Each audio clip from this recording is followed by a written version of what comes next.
زبور کے ماننے والے لوگوں کو کیا کہا جاتا ہے؟ یہ لوگ آج کہاں موجود ہیں؟ بسم اللہ الرحمن الرحیم۔ السلام علیکم ناظرین، تمام تعریفیں اللہ کے لیے ہیں۔ ہم اسی کی حمد بیان کرتے ہیں اور اسی سے مدد مانگتے ہیں۔ ہم سب جانتے ہیں کہ تورات کے ماننے والے یہودی کہلاتے ہیں، انجیل کے ماننے والے عیسائی اور قرآن پاک کے ماننے والے مسلمان۔ لیکن سوال یہ ہے کہ زبور کے ماننے والے کون تھے اور آج وہ کہاں ہیں؟ اللہ تعالیٰ نے 4 آسمانی کتابیں مختلف اوقات میں اپنے پیغمبروں پر نازل فرمائیں۔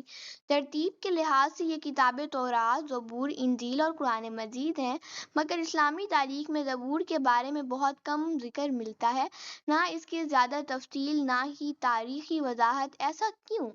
اس لیے کہ اس کتاب کو دنیا میں اتنی شہرت نہیں ملی جتنی دیگر آسمانی کتابوں کو۔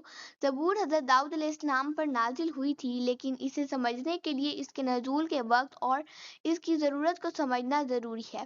نبی کریم صلی اللہ علیہ وسلم بنی اسرائیل قوم فرعون مصر کی غلامی سے نجات پانے کے بعد حضرت موسیٰ علیہ السلام کے ذریعے فلسطین لائی گئی۔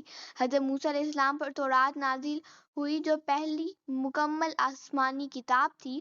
وقت گزرتا گیا، بنی اسرائیل کے اندر بادشاہت قائم ہوئی، حتیٰ کہ حضرت داؤد علیہ السلام بادشاہ اور نبی مقرر ہوئے۔ انہی کے دور میں اللہ تعالیٰ نے زبور نازل کی۔ لفظ زبور کا مطلب ہے ٹکڑا یا کوئی شریعت کی کتاب۔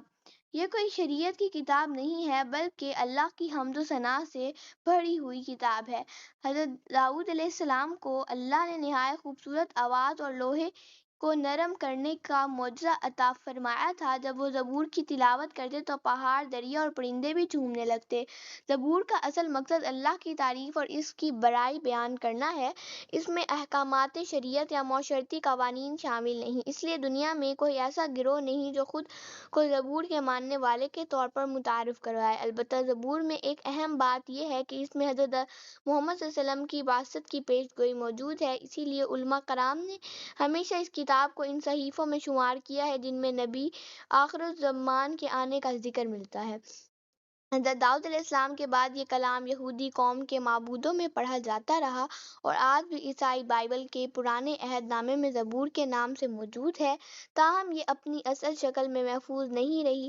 وقت کے ساتھ اس میں بھی تحریف کی گئی۔ ناظرین، زبور کا بنیادی پیغام اللہ کی تعریف اور حمد ہے، اور یہ ایسا عمل ہے جو ہر مذہب اور ہر قوم بجا لا سکتی ہے۔ اسی لیے زبور کو ایک مکمل شریعت نہیں کہا جا سکتا، بلکہ یہ کتاب صرف عبادت اور حمد کے الفاظ پر مشتمل کتاب ہے۔